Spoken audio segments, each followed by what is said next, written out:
Un día andas con toda la actitud por aprender sobre el movimiento de los cuerpos celestes o tener una comprensión de las mínimas unidades de existencia que sabemos que están ahí, aunque no las podemos ver. Es más, tienes ganas de saber realmente a qué se refiere la gente y los físicos cuando hablan de la ecuación del amor. Así, todo parece ir bien hasta que aparecen cosas como estas.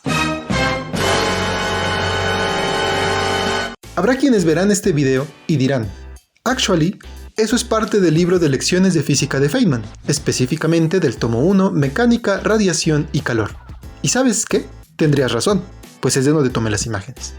La cuestión es que si tienes esa curiosidad por la física en general y entras con libros como este sin tener plena conciencia de lo que hay que conocer para comprenderlo, puede que te llegues a cansar pronto una vez que empiezas a hojear las fórmulas, lo cual te frustraría y termines por abandonarlo. Aunque bueno, que eso ocurra, resulta que es un escenario bastante común. Hay incluso personas que prefieren dejarlo por la paz y alejarse de eso que no llegan a entender. Esto no significa que no sean capaces de entenderlo, ni mucho menos, solo que prefieren enfocarse en algo más o incluso tomarlo con más calma más adelante. Pero, ¿qué pasa si aún sin entender, alguien quiere explicarse diferentes situaciones y eventos? Es decir, le queda esa espinita clavada que le dice que hay algo ahí. Por un lado, enhorabuena, tiene una curiosidad a prueba de balas.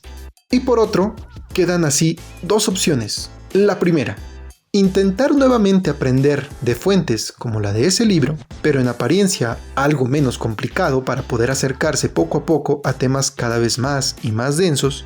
O la segunda opción, que es voltear hacia algo que le parezca más sencillo de entender, pero con un sentido discursivo lo suficientemente convincente para hacerle creer que no hay por qué darle tanta vuelta a un asunto para poder explicarlo. De esa manera, su búsqueda por una respuesta se convierte también en una búsqueda por material que parezca más sencillo y que le haga más fácil esa tarea de comprender. Así, puede marchar bien hasta que entonces llegan teorías diversas, y las cuales le hacen pensar que no hay por qué sembrar tanto embrollo con el Sol, la Luna, las órbitas, las estrellas, la gravedad, el movimiento elíptico, el movimiento de rotación o las variaciones orbitales. No, eso suena una cosa extraterrestre. ¿Para qué aprender eso si es más fácil pensar en una cosa que desde su base parece más sencilla? Decir que la Tierra es plana y que nos cubre un domo, dentro del cual la Luna y el Sol son los que giran. Y a ver, ¿qué pasó aquí? ¿Cómo es posible que alguien en su deseo por aprender sobre la base de la física llegue a creer en una idea como la Tierra plana o el domo o el gran muro de hielo incluso? Es más, ¿cómo es posible que la gente llegue a ese tipo de ideas y una vez ahí se acerquen a teorías conspirativas que implican a la Agencia Espacial Europea, la Agencia Latinoamericana y Caribeña del Espacio y la misma NASA, por mencionar algunas, coludidas en su conjunto para engañar al mundo entero? Pues bien, diversos estudios se han acercado a este fenómeno de las teorías conspirativas y la mayoría suele aterrizar en tres ejes principales, por los cuales la gente cree en eso: motivos epistémicos, motivos existenciales y motivos sociales.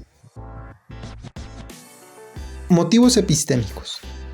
Dentro de estos motivos caben los parecidos al ejemplo con el que empezamos el video. Hallar una explicación sobre las causas de los fenómenos en el mundo es una parte fundamental para la comprensión de lo que nos rodea como seres humanos. Reducir esa incertidumbre y quitarnos la confusión sobre un tema nos produce satisfacción. Hasta ahí es común. Supongamos que alguien camina por un museo y se encuentra con una pintura abstracta. Lo primero que trata de hacer no es entender o buscar un concepto que haya tras la pintura, sino que quiere darle una forma. Esto tiene forma de un rostro, esto es una figura humana, etcétera, etcétera. Ahora bien, sobre las teorías conspirativas en ese sentido, son, y algunas en exceso, especulativas. Esto quiere decir que sin evidencias se la pasan afirmando acciones ocultas del ojo público y precisamente que no haya pruebas es una prueba. Es como decir que una de las mayores evidencias de la existencia del hombre invisible es que nadie lo ha visto. ¿Entienden? Porque es invisible.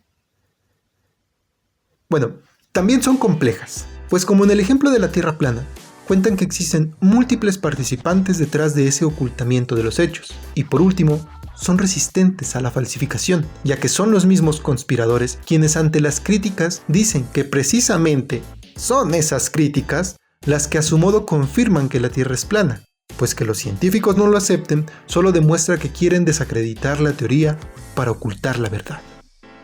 Además, son capaces de proporcionar explicaciones amplias e, importante, internamente consistentes, es decir, no se trata de escarbar dentro de todo el umbral de un tema o un fenómeno para llegar a explicarlo. Es solo necesario que por sí mismas las ideas expresadas tengan un sentido en apariencia coherente. Motivos existenciales.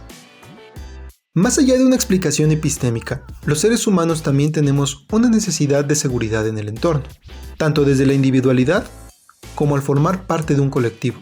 Por ello es que rechazar las narrativas oficiales puede hacernos sentir mejor, ya que al poseer una versión alternativa de lo que ocurre, más aún si creemos que nuestra versión es la real, nos da seguridad. Sobre las teorías de la conspiración, estas funcionan como una manera de, supuestamente, detectar engaños. Esto porque se ve a los otros como individuos peligrosos. Entre otras cosas, apunta a que la creencia en la conspiración se intensifica sobre todo cuando las personas no tienen la capacidad de controlar resultados, motivo por el que buscan reafirmar su sentido de control, y nada mejor para eso que ser quienes en su mente poseen de verdad la verdad. Por otro lado, estos motivos existenciales por los que se supone que las personas se acercan a estas teorías tampoco es que logren satisfacerse por completo.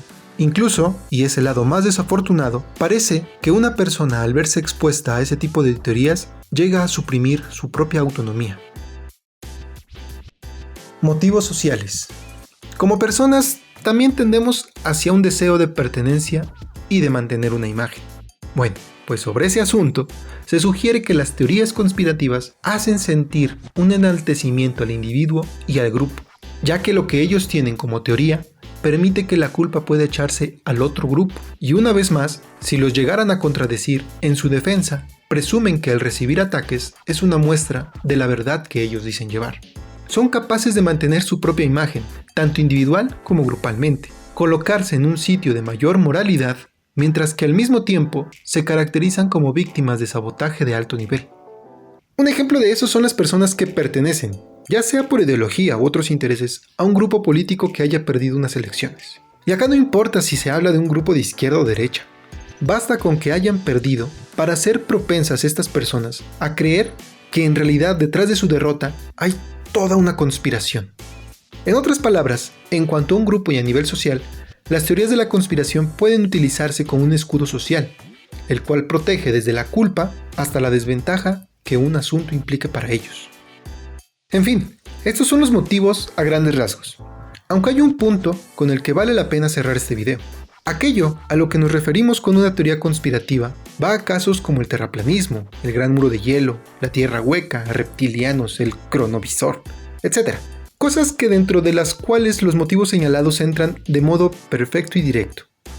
Sin embargo, esto no quiere decir que detrás de ciertas situaciones sociales o políticas no existan conspiraciones, o para no confundirlos, maquinaciones ante sucesos sociales, políticos, económicos, etc. Se trata sobre todo de la manera en la que este tipo de temas se abordan. Como ejemplo actual, en México y a estas alturas, junio de 2026, se señala que la mayoría de las personas se niegan a dar de alta sus datos con el registro obligatorio de su línea de telefonía celular. Eso está bien y es comprensible. Tenemos derecho a la privacidad y no estamos seguros si nuestra información será cuidada o no. Más aún cuando en los primeros días de dicho registro había errores que en efecto demostraban que no era seguro para nuestros datos. La cuestión es que hay que pensar si esa negación es realmente por esos errores o solo por no querer hacer algo que dice el Estado. Y esto es dicho porque mientras por un lado no deseamos que ellos tengan nuestros datos, por otro somos capaces de regalarlos casi sin problema en aplicaciones de préstamos gota a gota, páginas de apuestas, páginas de venta, páginas de registro para un concurso en el que no existe ni el 0.0001% de probabilidades de ganar, sitios en los que sin problema damos acceso a contactos, identificaciones, números de cuentas, etc. Sin pensar de verdad dónde estará alojado toda esa información, o quiénes son realmente los que pueden tenerla en sus manos. El caso de Cambridge Analytica lo demuestra. pues se hicieron de los datos de millones de usuarios para analizarlos y aprovecharlos con fines políticos. Y si eso se piensa que es cosa vieja, basta con ver el peligro constante que existe en el tema de la seguridad de diversas plataformas. Y quizás se pueda pensar que no importa, que los datos de uno no hacen la diferencia, pero basta con imaginar en el número total de quienes piensan de esa manera para notar que a la larga no será solo los datos de una persona. La cuestión es más bien sobre el hecho de que si se va a tratar un asunto de esa manera, hay que hacerlo desde una perspectiva crítica. No es lo mismo lanzar injurias y acusaciones por llevar la contraria con una base emocional y de paranoia que aquellos que tienen tras de sí un trabajo de análisis real y razonamiento de los hechos. A los terraplanistas les ocurre muchísimo. Simplemente descartan creencias en la física porque lo ven como una mentira. No tratan de entenderlo, simplemente de negarlo.